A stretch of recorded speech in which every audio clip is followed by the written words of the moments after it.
Yo, shoutout sa inyo lahat. O ito mga master, panoorin natin no, kung paano paiyakin ni Senator Amy Marcos itong si Martin Romualdez. Gagi, gustong papalitan bilang House Speaker itong si Tambi. Talagang ginagangster na talaga. Talagang ginagangster na talaga ni Insan.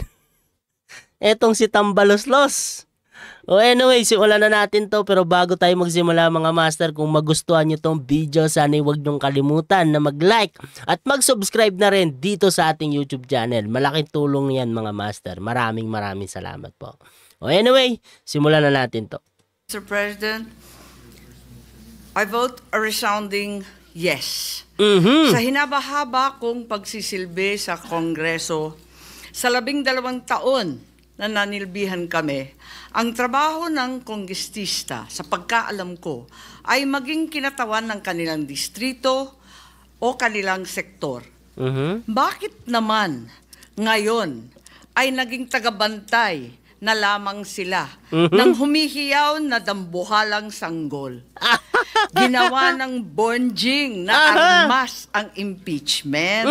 Ang dating para sana sa kaayusan ng sistema, ginagawang pampagulo, panakot at sandata laban sa mga kinaiinggitan, kinaiinsecurean. Ingitero pala. Insecure din. Ng mga lulong sa kapangyarihan. Galangin naman natin ang Korte Suprema. Tama. Huwag tayong umastang Supremer Court. Supremest pa. Huwag ganun, Tambi, huwag ganun. Wala namang ganun ah.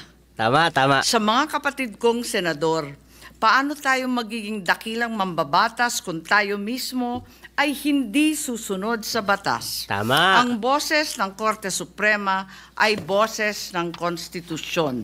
At kung sino man ang sasapaw sa boses na ito ay isa lang ang tono: ambisyon.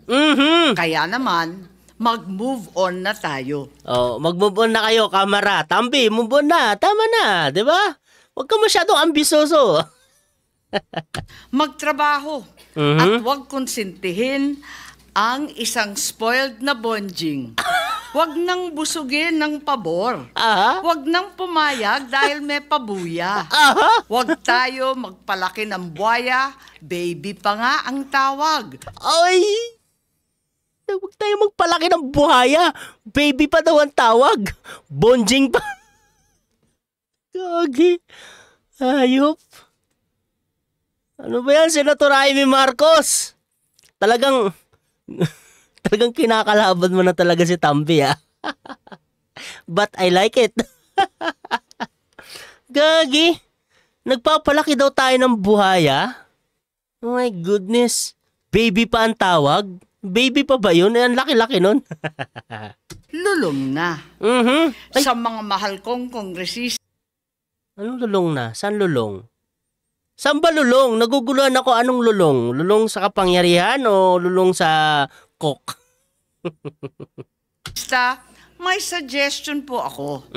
Ito, suggestion lang naman, ano? O, suggestion lang. Huwag niyong masamain. Huwag niyo masamain. Kesa, inaatupag ninyong palitan ang pinili ng taong bayan, binoto at minahal. Bakit di nyo nalang palitan ang tao, kayo naman lang ang pumili? Ayaw paawat ng iba sa kaka-flex. Ano kaya kung yung speaker nyo na lang ang paltan nyo?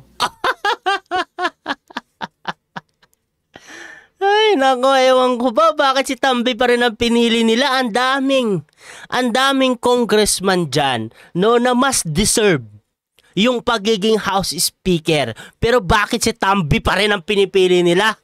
Putik yan. Boy ayuda ata kasi.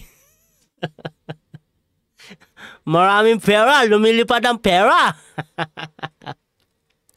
Putik yan. Ewan ko ba? Kung sino talaga yung galante, yun ang pinipili. Hindi naman deserve. Diba? Hindi naman deserve bilang House Speaker. Ewan ko. Kaya nyo yan. At kaya nyo yan. Kaya nyo yan. Bumoboto ako ng malakas na oo. Maraming salamat po. Thank you, Senator. Gagi. Isipin mo yun, yung nag-yes ka lang, no? Nag-yes ka lang patungkol dito sa impeachment na dapat nang patulugin. Tapos ganyan pa yung speech mo, putik, banat na banat. Gagi, sunog na naman si Tambaloslos. O, palitan nyo na daw yan. Ha? Kamera, palitan nyo na yung speaker nyo. Kayo naman na nagluklok niyan, di ba? So, kayo lang din na may karapatan magpatanggal dyan. Ba, pwede natin palitan pa yan. Habang hindi pa lumalalim ang sugat ng 20 Congress. My goodness. Kawawa Pilipinas sa inyo. Di ba? Hindi pa ba kayo nadala kay Tambi? Oh, nagsalita na nga si Toby Tiangco patungkol dyan eh. Hindi pa rin ba talaga kayo nadadala o gusto nyo rin? Di ba? May mga insertion. Di ba? Ang daming katarantaduhang pinaggagawa. Puro ayuda, kaliwat kanan, gusto ayuda. Eh ayaw na nga ng taong bayan ng ayuda, pero bakit pinipili nyo pa rin? Di ba? Malakas ba? O talagang silang may hawak ngayon ng gobyerno, no? Kasi ngayon sinabi ni Senator Jaime Marcos, ang gobyerno daw ngayon ay hindi Marcos, kundi Romualdez at Ayala. O, di ba? Ewan ko ba? Well, 3 years na lang naman din, no? End na naman din, pero sayang pa rin yung 3 years. No? Pwede niyong palitan yan. Kayang-kaya niyong gawin yan.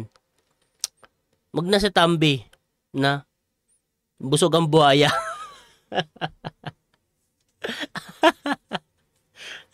Baby pa tawag, putik yan. No, anyway, mga master, no, maikli lang naman tong video na to, no? Sana kung nagustuhan niyo tong video, sana huwag niyong kalimutan na mag-like at mag-subscribe dito sa ating YouTube channel. Maraming salamat po. Hanggang dito na lang tayo, mga master. God bless sa inyong lahat. Paalam po.